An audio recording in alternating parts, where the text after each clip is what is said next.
you're pretty much a studio whiz kid. How did you learn? Are you self-taught? What? That's the rumor going around about you. Yeah. Are you self-taught or?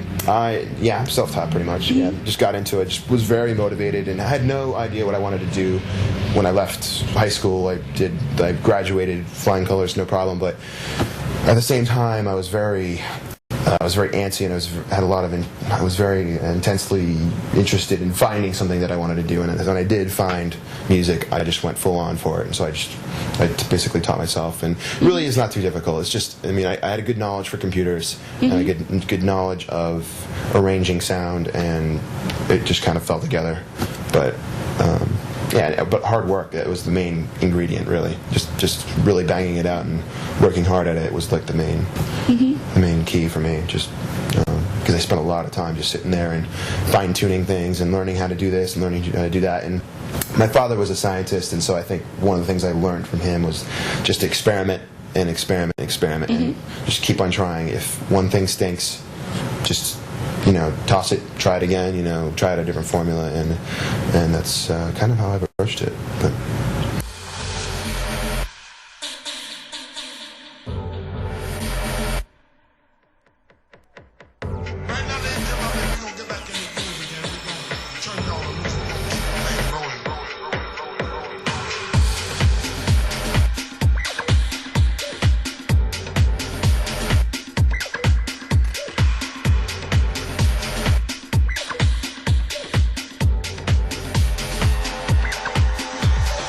Well, you started Ballads with Jimmy Van M a long time ago. How did you guys start doing that? The idea for Balance came together, more about the touring part of it, and then the idea of the record pool, which is what I run, came sort of as a secondary thing, another idea that we had to sort of expand the music, in America, really to hopefully make our jobs easier. We were traveling, especially myself, traveling all around the country to smaller cities or different cities that didn't have the music that we were playing, or it wasn't, really as sort of accepted or mainstream as it is, now. And we just wanted to make our jobs easier. If we helped other DJs that weren't able to get this music that we were getting in LA or Salt Lake City or Denver, we would hopefully together, with a small group of people, help the music grow, and it was just a matter of basically getting the labels that we were already getting records from, give us a few extra copies to send to these DJs, and then we started expanding from there, just,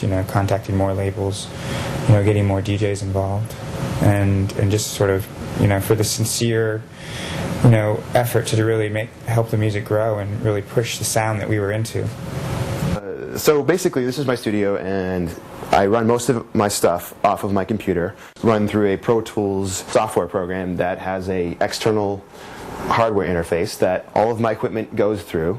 So all of my synths, such as this is a Roland JP80, which is a standard synth. This is a Supernova Pro X, which is kind of a tweaky synth. And this is just an Ensoniq Halo, which is kind of like a basic, just normal sound synth, has like good natural sound to it.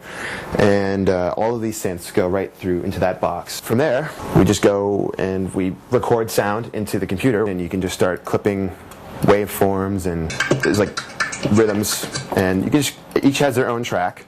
So you have your kicks here, and you can have another kick layered on top of another kick here, and then you have your rhythms here and your bass line here. And I use this Mackie mixing board here just to monitor the speakers and send, if I want to record things off of my turntables, I can record through this into the Pro Tools program. I should mention that this is the hard drive right here where I store all of the sound. So if my computer ever does happen to go down, everything is backed up. I neglected this. This is my first piece of equipment ever. I've used it so much that I've actually ripped off the play button off of it.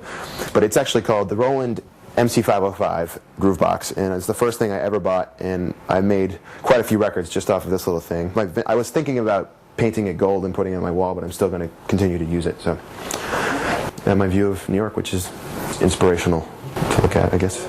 I'm making music for all those people, I guess. The Bedrock CD got some pretty great reviews, like in the dance press, and was very well received by clubbers everywhere. And what was it like putting that together?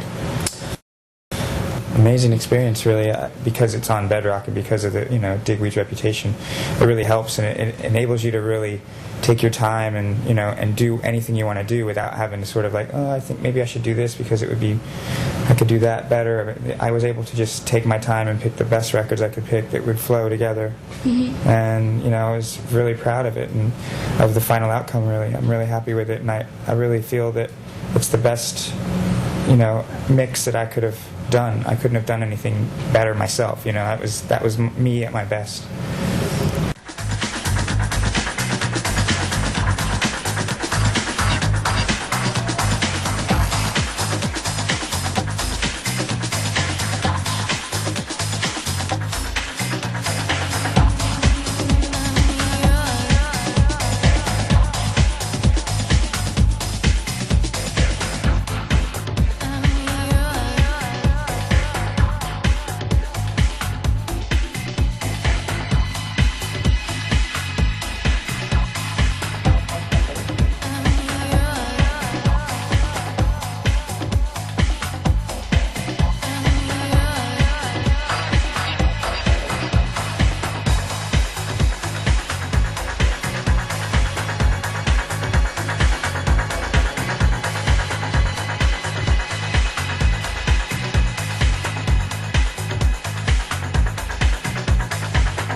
Where's your favorite place to play right now? My favorite, I have a few favorites. I mean, it's each country really has its own, like they generally have one club that's really good. I love Mexico City. I love Buenos Aires in Argentina. Greece is amazing. Hong Kong is great. I mean, I just did a tour of Australia, which was awesome. It was really good. I thought Perth was, down there was one of the best gigs that I've done this year. I mean, there's so many good places. I had a great gig a couple weeks ago in Montreal with Sasha, which was amazing. It's really hard to say. I mean, I think with the right ingredients, any city in the world, any place can be, as magical as as what people think are the best cities, And it's always this. A lot of times, it's always the smaller cities that people don't expect to be so great, end up, sort of. They have that sort of special, special thing about them, special quality that makes them stand out. But there's tons of great places all around the world, What do you think those key ingredients are?